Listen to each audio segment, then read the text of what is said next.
Welcome to fantasyfran.com. Running backs, running backs, running backs. We're seeing more of the running game here recently than we did early on in the season. You got 5 really top running backs in your top 5. And the reason you do, you really need, in order to be a consistent, solid football team, in order to really help your quarterback be at his best, you got to run the football. Without a doubt. Got to run the football. It helps your offensive line. They love to come off and attack the defensive line with the running game. When they're back pass protecting, the defense is in control. They're slapping them around and hitting them around. They're in a defensive mode. For them, you need to give them a little of that action. So we're seeing more. Minnesota runs it. They got Adrian Peterson. Adrian Peterson is playing better football this year than I've ever seen him play. Remember when he had the fumble problems a few years ago? He didn't have those fumble problems anymore. Knock on wood. Adrian Peterson is running against Green Bay, so-so defense. You'd think Green Bay could take him away. But they can't take him. Nobody can take him away. And if they do take him away, they got a quarterback in Minnesota now. They can take advantage of it. And so I think Adrian Peterson is always our kind of number one back, and he still is. Number 2, the most unique great back that I can remember in pro football is LeSean McCoy. Every time I see him, I am amazed at his speed.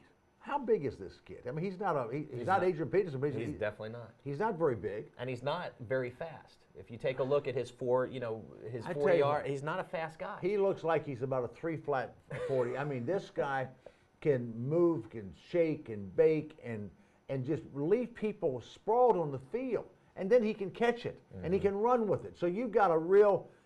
It's hard. You can't stop LeSean McCoy. And you put Vic in that backfield with him, well, you got to be scared to death. But Vic and his speed, I like him against Arizona. Good, strong number 2. Here's another guy, Darren Sproles, a little bitty guy.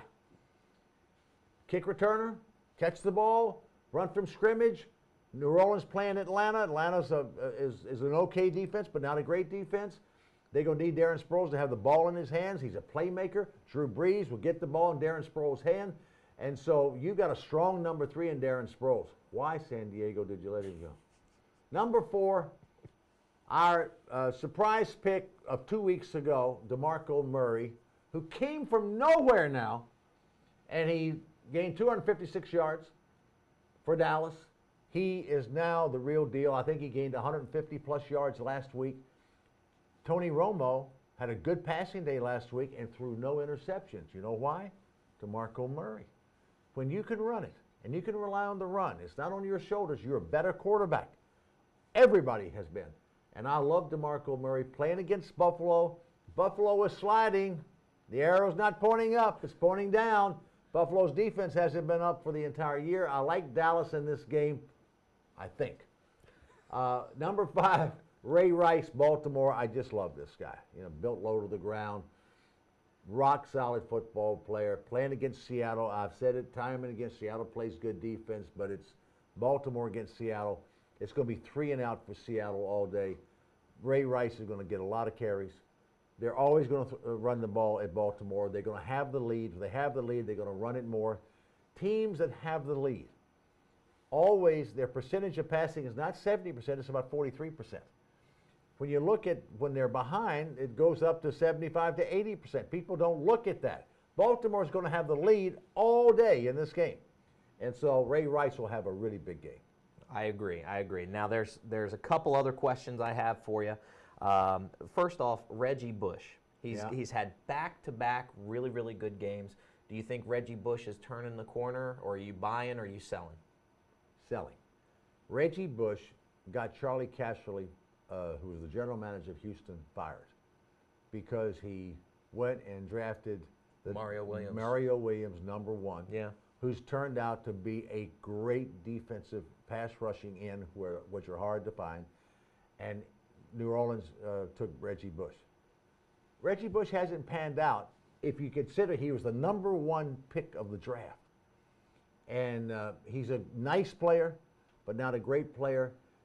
In order for him to be great, he's got to go and catch the ball and run some draws and stuff and get him in space.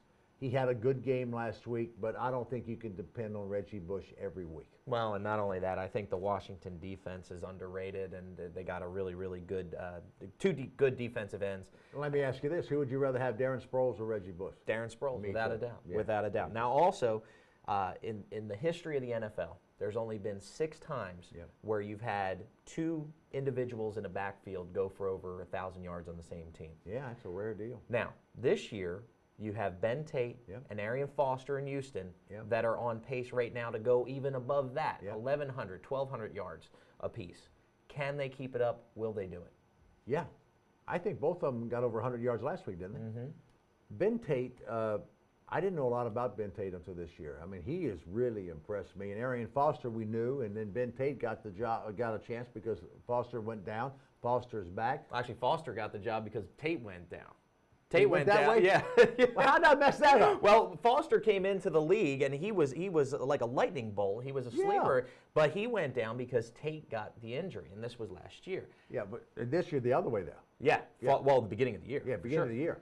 Foster, but I think they're both are big time running backs, and they're 1,000-yard rushers, and Houston is playing great offense, and see, Schaub is a good quarterback. He is. But these 2 guys make him better, and when you got 2 guys that can run like this, you feed them the ball. Now here's the thing: you need to get ahead of them, because tendency of pro football, if you get behind by 7 to 14 points, the stats are very consistent. You get away from your running game and you go to your passing game, and it unbalances your offense. But I think Houston they understand that, and they're gonna keep pounding the rock. Interesting. All right. Well, these are your top 5 running backs for Week 10. You heard it here first from Hall of Fame quarterback Mr. Fran Tarkenton.